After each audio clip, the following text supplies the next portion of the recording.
on some short passes to the perimeter.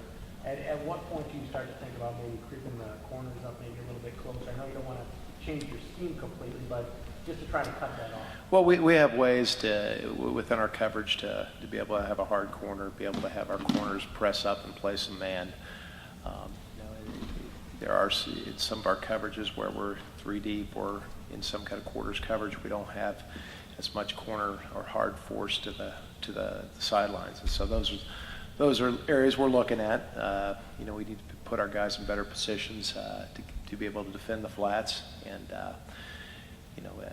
the skill out there on Saturday was such that we felt like from an underneath standpoint, or we'd be able to mix up our coverages, and they were able to expose us a little bit on the perimeter. Was there a theme in some of the mistakes that some coverages that got busted? Was there a theme in the kind of mistakes that were being made? Well, I think the biggest thing for us was the number of big plays, the number of explosive plays. We gave up 10 plays that we characterize as explosive plays, passes over 15, runs over 12. And our goal is 6 or less to be successful. Our goal also is to have more negative yardage plays than they have explosive plays. So we only had 7. They had, I believe, 10. So certainly, and some of those 10 were big plays, especially a couple of third down situations. From a coordinator standpoint, how frustrating is it when you see them play solid against Missouri and you know that they're capable of doing it, but they just maybe didn't bring it to the field for a full 60? Well, I think we're looking at whether defensively where we put too much in that week to be able to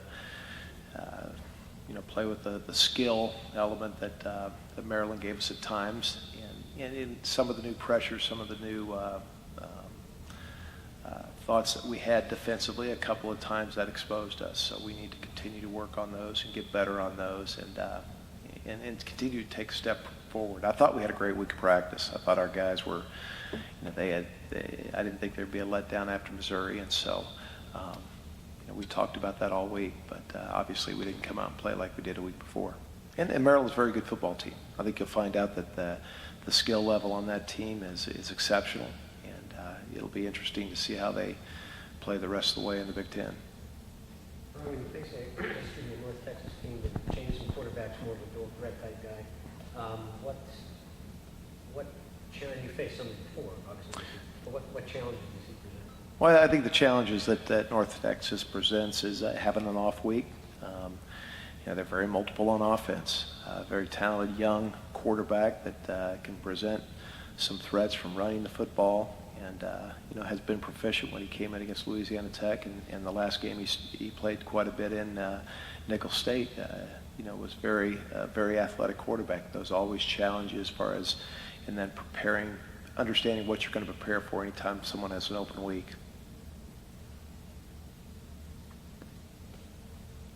You've seen just the response from the guys. I know you haven't had a lot of time with them since Saturday, but where do you see them mentally? Do they seem down? I mean, are you seeing a consistent response? Well, I think certainly they're disappointing to come home, have your Big Ten opener, and not to play like we wanted to. Certainly there was disappointment and a little bit disappointment when we first got together yesterday. But we practiced on Saturdays.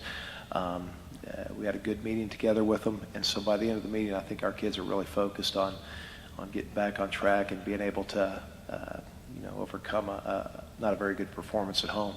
Is it important that you can already draw on a situation this year where they maybe didn't have a great performance against Bowling Green and bounced back well?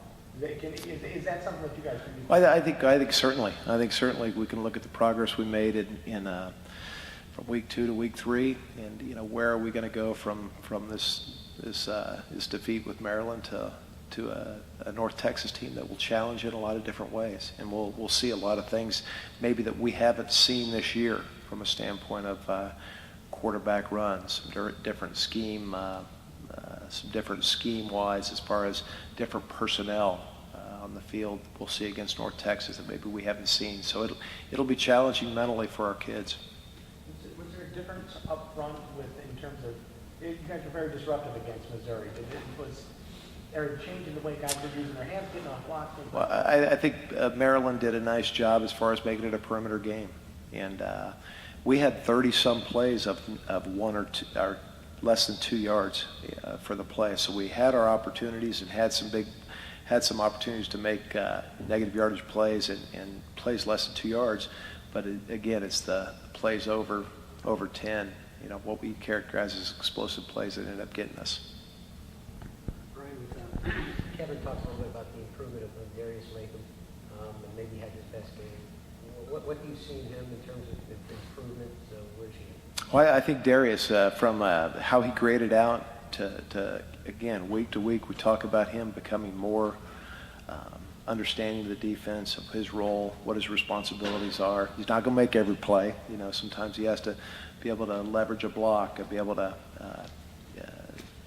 certain responsibilities in pass rush. And I just feel like he's getting better and better and understanding what Coach McDaniel's teaching him, and really had backed up his Missouri performance with another pretty good performance against Maryland. I think Darius is a guy that, from an attitude, just a want to. I don't know if we have anybody that has a bigger passion to want to be great.